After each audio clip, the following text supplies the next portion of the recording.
我哋剛才食飯嘅時候入停車場咧，都發現咦真係係有啲困難真係有啲困難，要少少時間適應。但係我覺得佢嗰套安全系統咧都幾 harsh 㗎，好容易就會響起警號啦。明明架車都仲喺兩條線中間咧，佢已經開始提醒你啦。其實一個私家車你成日都話，哎呀200匹300匹，其實我哋真係喺條街度行啦，用合法車速行咧，講緊用緊幾十匹。係。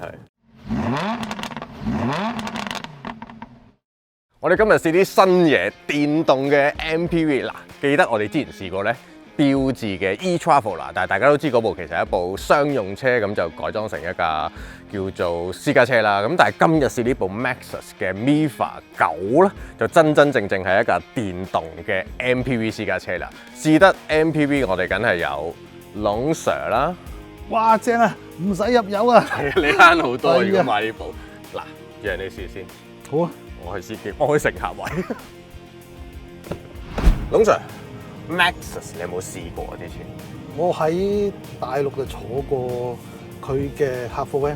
我哋香港其實都賣過嘅 Maxus， 嗰部應該叫 G10咧，其實都係客貨 van 嚟嘅。咁後尾又改咗一啲 MPV 版啦。但係我哋當時試，我有個咁嘅感覺啦，唔知你認唔認同？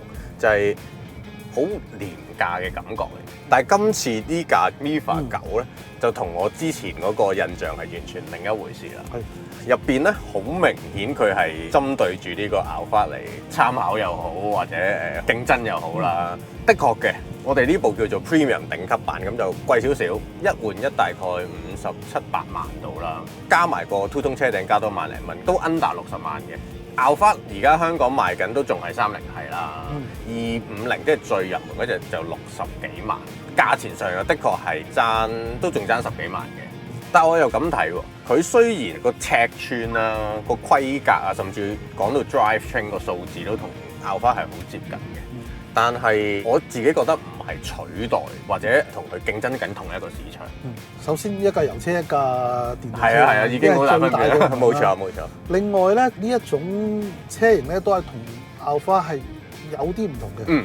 個 size 啊，係屬於豪華商務車嗰種 size 嚟嘅。咁個分別係在於咩咧？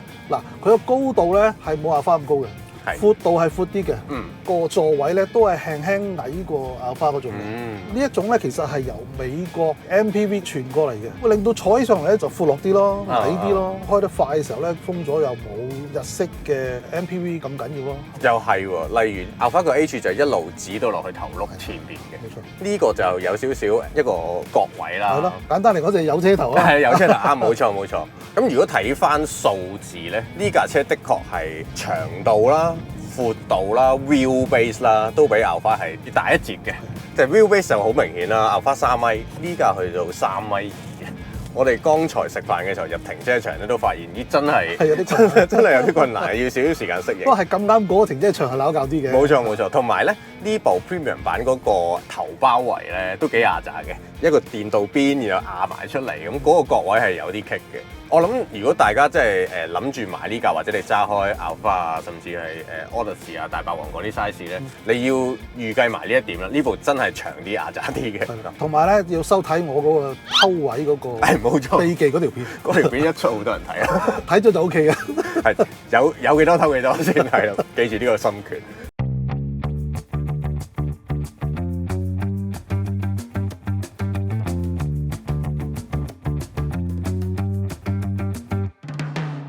通常你踩落，你覺得電動車咁重啦，佢又係前置前驅啦，你有啲咩感受咧？首先咧，佢仍然俾到你電動車嗰種一踩就有力。電動車嘅世界裏邊嚟講咧，佢就唔算係非常之快嘅。咁但係相對於而家以油車為主嘅 MPV 市場咧，佢係應該係比較出眾嘅。同埋我踩落咧，可能關重量事。其實你唔會覺得動力好慢，但係一路 keep 住都係夠力嘅。咁樣反而令到個油門控制都幾 linear 嘅。咁以呢啲咁嘅大車嚟講，油門控制得 linear， 坐嘅人自然會舒服少少。呢個最緊要。係呢個好緊要嘅。但係通常頭先你講話你揾到一個比較好嘅 setting， 因為佢嗰啲軚盤反應啊、regen 反應啊，都可以喺呢個 mon 入邊 set 嘅。你剛才係覺得邊個係最好啊？我個人嘅選擇咧就係將嗰個軚盤就校到最舒服啦，然之後將嗰個 regen 咧就校到最低啦。哦 OK， 因為我揸慣咗油車啊，亦都好喜歡收油有得佢 Sir 啦。就算而家揸 hybrid 咧，都係中意咁樣用盡晒動能，同埋咧會比較容易去控制個平穩度啊。乘客坐得舒服咧，我哋右腳冇咁攰。我都認同啊，因為頭先我一開始上車佢係最強嗰個 regen mode 嘅。我會覺得比起最近試嘅好幾款電動車啦，佢嗰個最強 regen mode 都係偏大力啲，個拖力強少少，有少少似以前啲 Tesla。而家啲 Tesla update 咗好咗少少嘅，你要適應嘅。一開始揸嘅時候咧，一收腳就好容易會有一個覺得揸得唔係咁順嘅感覺。我反而覺得龍 Sir 講嗰樣嘢啱嘅，呢啲咁嘅大車 people carrier 舒適性係個司機嘅首要目的嚟㗎嘛，較低翻1級甚至2級個 regen 的確係易揸啲嘅。佢同 Alphard 有少少分別啦，甚至可能佢比較優勝嘅地方就係佢設備或者一啲叫做科技功能上嘅嘢好多。基本上你噏得出嘅嗰啲智能駕駛輔助系統都有啦，Link Keep 啊、智能巡航啊、盲點啊、360啊、2D、3D 乜都有嘅。但係我覺得佢嗰套安全系統咧都幾 harsh 㗎。好容易就會響起警號啦！明明架車都仲喺兩條線中間咧，佢已經開始提醒你啦。會唔會係同個地區性有關咧？可能係啊，香港啲街道咁窄咧，超乎嗰啲設計師嘅想像之外啦。係，即係可能佢係眼望大陸嗰啲路或者美國嗰啲路係闊啲嘅，咁架車好多時候都仲 keep 到喺中間，佢唔需要響。香港你呢架車都幾闊，2米闊喎，稍為擺歪少少挨近呢條線咧，佢已經開始 alert 啦。其實佢都有個強弱度可以揀嘅，但係都係偏向易響啲咯。咁講到呢 part，龍 Sir， 你覺得呢架車個軚感點咧？如果我校到最舒服嗰種咧，就同一般嘅前驅房車冇乜分別嘅。我反而覺得咁樣仲係易揸添，輕鬆啲。佢俾太多人為嗰啲回軚感覺俾我咧，我仲搞到好似好亂咁嘛。哦，係啊，頭先我都試過校 Sport Mode 咧，佢虛擬嘅力度啦，好似同個摩打喺度搏鬥緊咁樣嘅。但係你話嗰個 linear 嘅感覺，又或者嗰個connecting 嘅感覺咧，就冇咁好咯。你要明白一樣嘢就係嗱，我哋以前都講過啦。大馬力嘅電動車咧有啲公式嘅，車重啊嘛，你想操好咧就要用薄胎，用咗薄胎之後就用氣膽係嘛？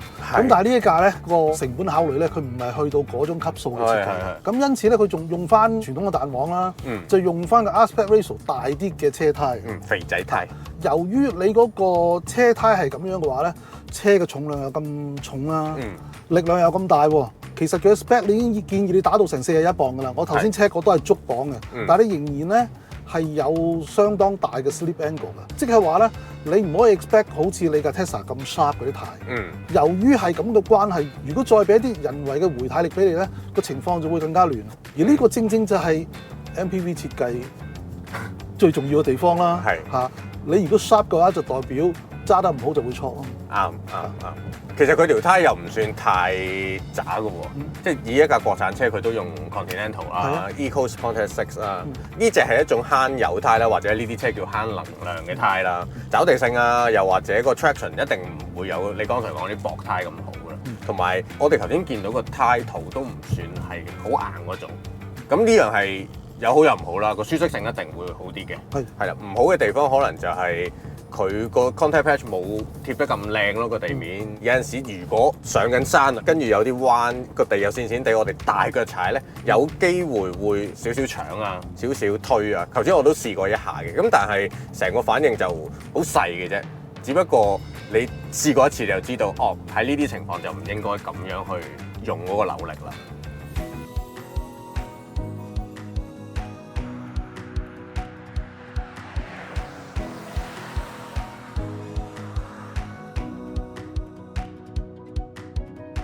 但係龍 Sir，我又想問我一路坐覺得嗰個車嘅聲音咧，我有少少分辨唔到。以聲量嚟講 volume 嚟講，我覺得係靜嘅，亦都唔係好覺有啲咩雜聲，因為以我估計咧，咁大架車上面有天窗，咁有咁多設備啦，咁多 panel 啦，總會有一啲雜聲嘅。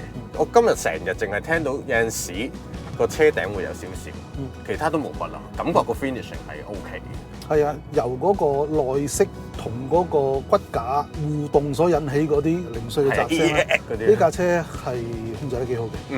咁但係咧會聽到一啲呼聲嗰啲咁樣嘅，即係耳膜震。呢個咧就代表個框架剛性咧就係屬於偏軟。呢啲車咧佢下低有個電池啊嘛，個底盤已經好夠硬淨。係冇錯。咁就已經足夠去支撐個懸掛系統去做適當嘅工作。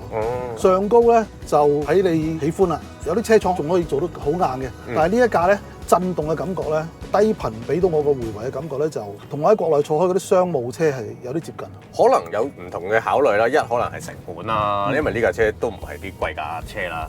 二就係如果呢架電動車上面再做硬淨啲，再做厚料啲，就更加重。係啊，依家都2.5噸咁滯嘅啦喎。咁所以咧就好實際嘅，你攞去歐洲賣，咁我咧就好似考 DSE 咁啦，你考乜嘢我就答乜嘢啦。你有 NCAP， 你撞邊啲位我就邊啲位夠硬。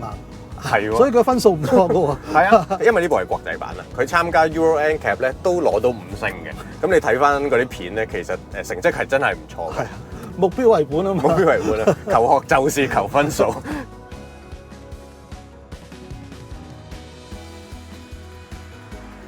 通常你覺得內飾呢啲質量如何咧？你通常上車就睇呢啲嘅。個職業病嚟嘅，摸下人啲門抽啊，喺度度下呢啲金屬定係膠啊，夠唔夠凍啊？係啊。我見你剛才都玩咗一輪。我覺得咧，佢嗰個內飾咧，好有誠意咁樣去做啲高級啲嘅嘢嘅。OK，譬如個門抽你摸落去凍冰冰啦，好多位咧人哋可能已經用膠啦，佢仲係用金屬啊咁樣摸落去凍冰冰。就算係真係塑膠都好啦，佢都做好厚嘅電鍍啊，令到佢有金屬嘅質感。呢啲都係睇到個誠意嘅。咁但係你話嗰個 finishing，認真睇咧，咁其實都有啲改善空間嘅。咁啊，如果講設備就真係大堆頭。大堆頭啊！我諗我哋要喺後邊嗰個皇帝燈嗰度坐低慢慢講啊！我哋揾個位轉做乘客。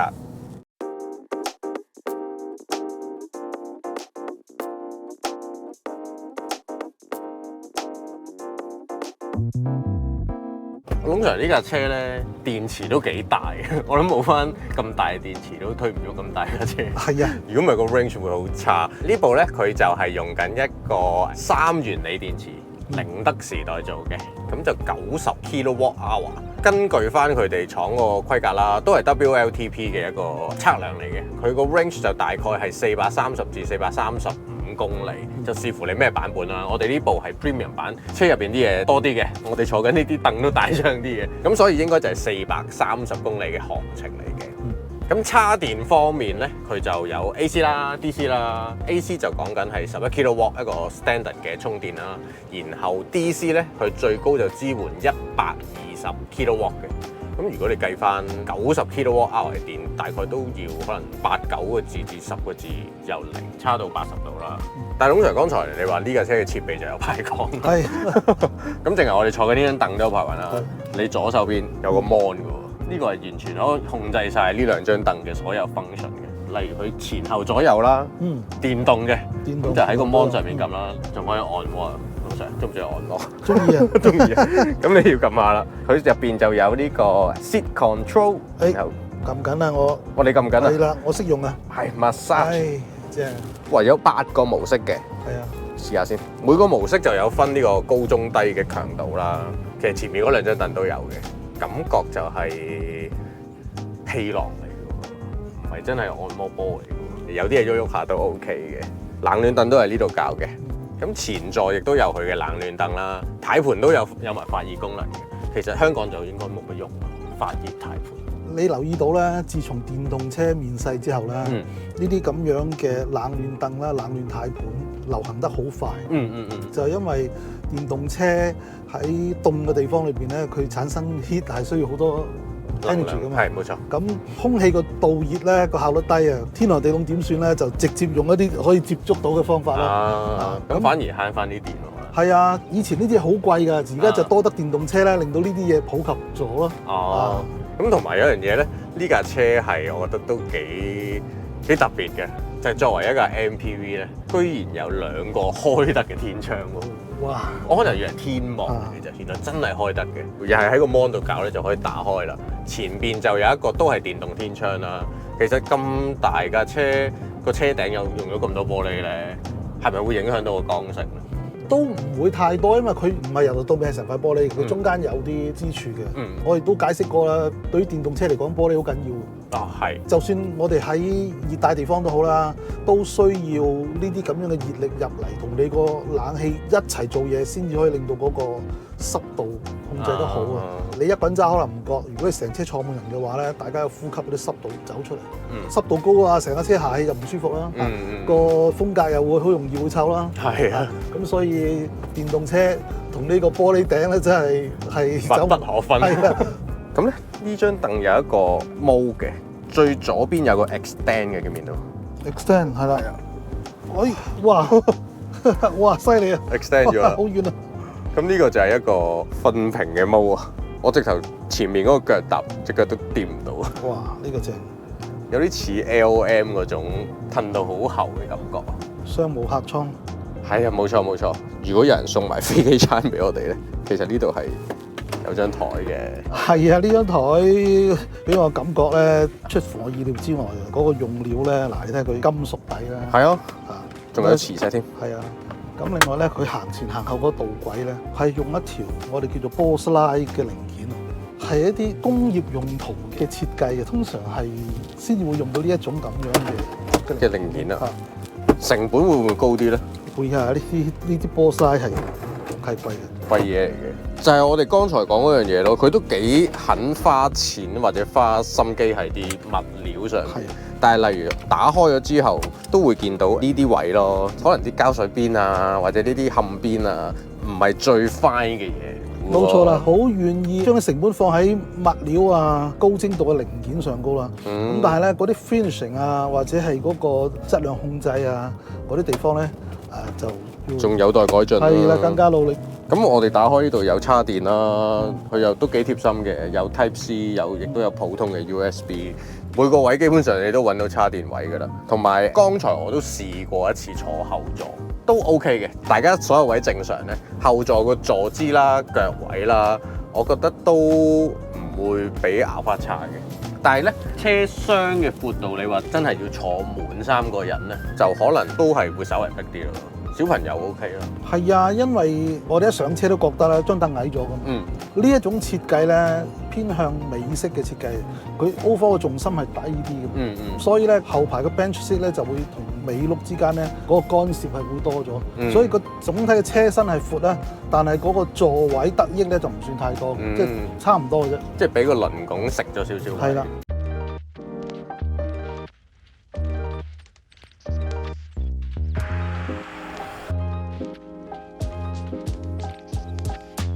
喂，龍 Sir，咁你覺得咧坐咗喺後排個 ride 有咩感覺咧？我覺得同前排都幾大分別嘅喎。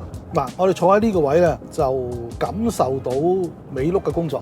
係。我坐前邊咧，基本上完全唔知個後邊嗰個彈跳係點樣嘅。太遠啦，3.2米，係好遠嘅距離。